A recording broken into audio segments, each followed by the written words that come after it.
Hi, welcome to the Quipster Film Review Podcast. My name is Vince Leo. I am the film critic for the website Quipster.net. You can find all of my written work there.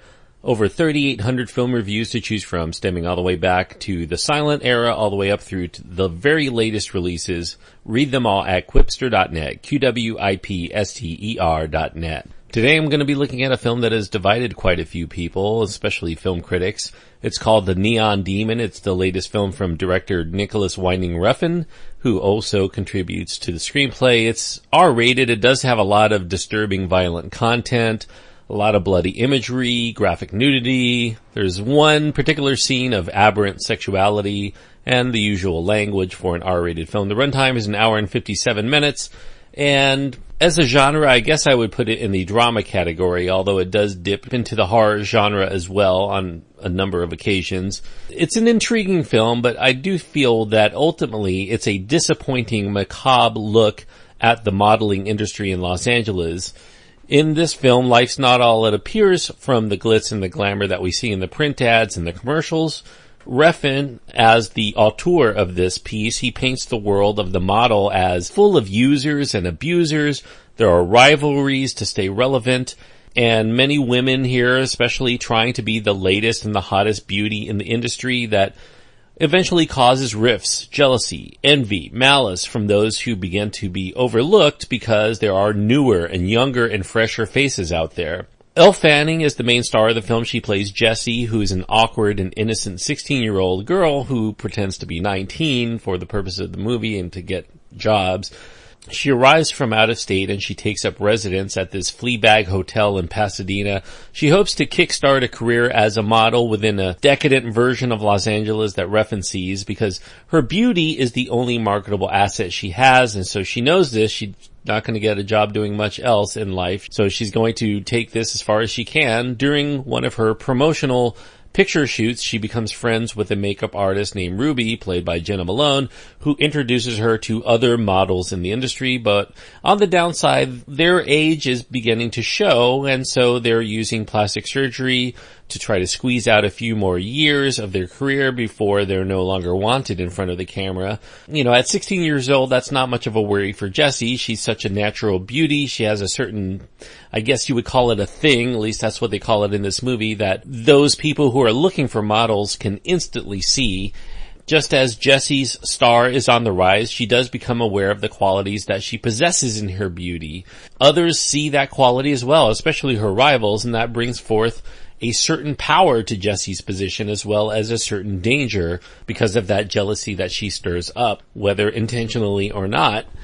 As with the stereotype of models, whether supermodels or runway models or advertisements, whatever, Refn's main characters feel like they're just told what to do, what to say, where to stand, how to look. They're mirror dolls for him to move here, to move there as needed in order to deliver his overly lengthy metaphor for the kinds of ravenous appetites, the kind of backstabbing, and that metaphoric cannibalism that goes on within the beauty industry.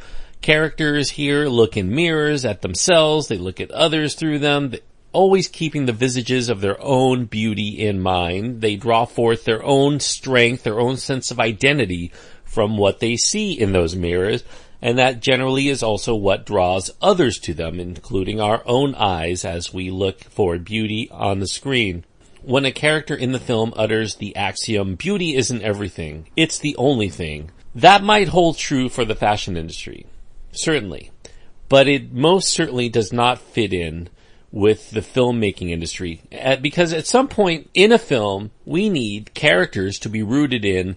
We need a storyline that intrigues us enough to want to follow all the way to its conclusion. All that Refn keeps throwing at us in The Neon Demon are shots that are meant to either attract us or repulse us on a purely visceral level. It's not much more than that. Also, given that Elle Fanning is supposed to be so alluring that even seasoned industry professionals all stop to take notice, somehow that doesn't seem to translate to anything that we see on the screen. Yes, Elle Fanning is pretty. I think anybody who looks at her would say that, but nothing about her, at least the way that we see her in this film, seems transcendent in that kind of way that being the pinnacle of innocence and pureness and beauty is implying. So other than the fact that she's kind of naive and innocent, and I guess that's a kind of pure beauty in its own way, maybe that's what Refn's trying to say, but I don't see that much of a distinction between her and a lot of the other women that may have been in that very same position when they moved to Hollywood or Los Angeles in order to embark on this career. Now, many viewers who are watching this movie will probably draw parallels to another film about highly competitive artists working within a realm that, from all outside appearances, is admired for its beauty, specifically in the ballet industry of Black Swan. Yes, that film that got a few nominations there, very well respected, even though it didn't work for everyone. Indeed, both Black Swan as well as The Neon Demon dip on a few occasions into the realm of horror. They have a lot of brutal, surreal, often nightmarishly gory images within their metaphoric construct. The main problem with The Neon Demon versus the far superior, I believe, Black Swan, is that we have no identity with any of the main characters, or the side characters for that matter, or even an interest in their stories. So that when the plot, such as it is, goes into the Twilight Zone, we remain completely detached from these characters. We're unable to draw out much meaning from these connections between these roles to the images because we don't care enough about them as people to try to decipher meaning to any part of their existence. As the very stylized The Neon Demon draws closer to its climax, Refn begins to draw out a few David Lynch type attempts to shock the audience with some unsavory images, generally taboo occurrences. I won't spoil what they are here because they're not shown in the trailer or any of the advertisements. They are talked about quite a bit if you read any of the critical press about it, but I think that those shocks that are in the film are supposed to be surprising. I won't actually tell you what they are, except to say that most people in the viewing audience will probably find what they see to be repugnant to a large degree. I'm sure there's going to be quite a few walkouts before the end of this movie. I don't think that these scenes are necessarily gratuitous because they're very much in keeping with the metaphors that are explored by Refn, but I do think that they're, maybe if I had to criticize them, they're almost a bit too literal. To the point where the story, which had been already held together by a pretty thinly defined, very superficial way, the story just can't support such heavy-handed developments as they appear late in the film. Where we are supposed to feel an emotional gut punch, we merely get a very queasy feeling in the pit of our stomachs at the grotesque display, independent of the relative payoff to the overall themes of this film. We would have probably had the same reaction to these scenes independently. If we only saw those scenes, it would probably make us feel the same way as if we watched the 90 minutes that led up to them, which says to me that the film really isn't working on any level to make us really care about what's going on, even when the characters go completely crazy.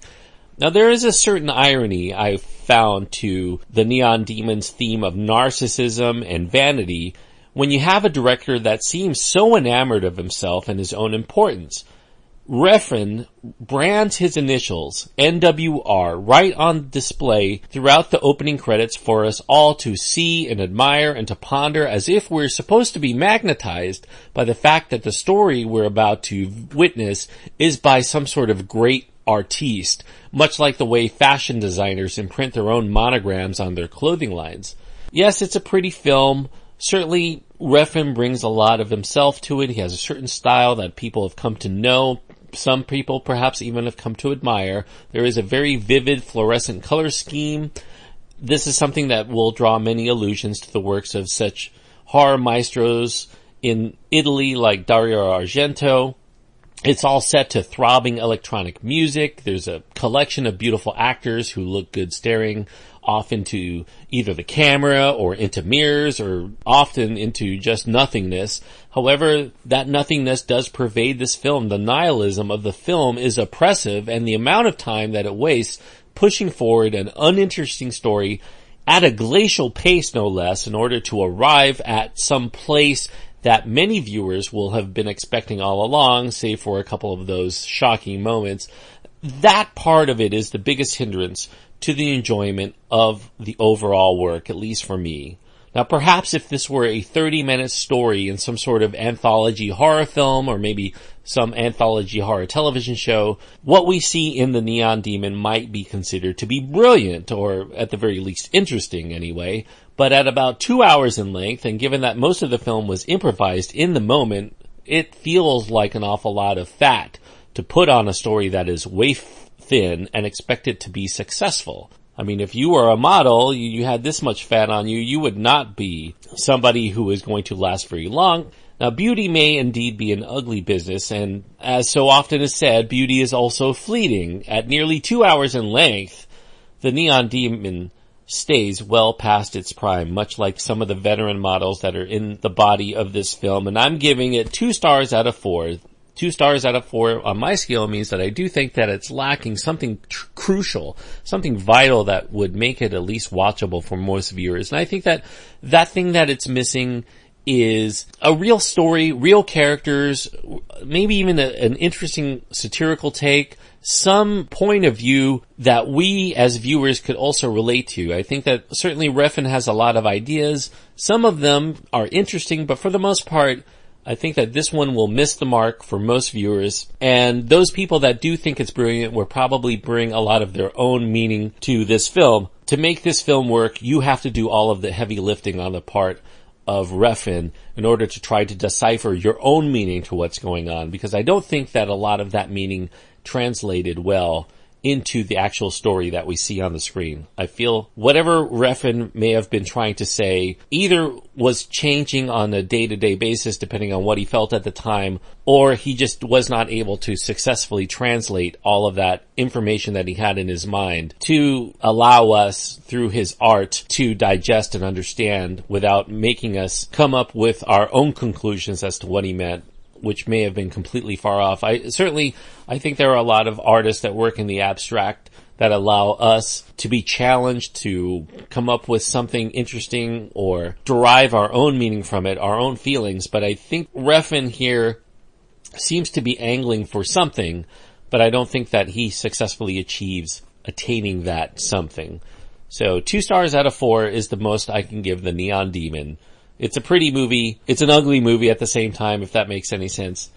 And I don't think that most people viewing this will find it worth their time, certainly not their money. So tread carefully. You know, if you like a movie that seems to be different than the norm, perhaps this might be for you, but you are the exception to the rule as far as whether I'm going to recommend this film. So there are people out there that like pungent, stinky kinds of food too, which would turn off most people. And yet there are people who find that unique flavor interesting and maybe even an acquired taste. Certainly The Neon Demon is not something that I would recommend to just anybody. I would just tell people stay away unless you want something you've never seen before.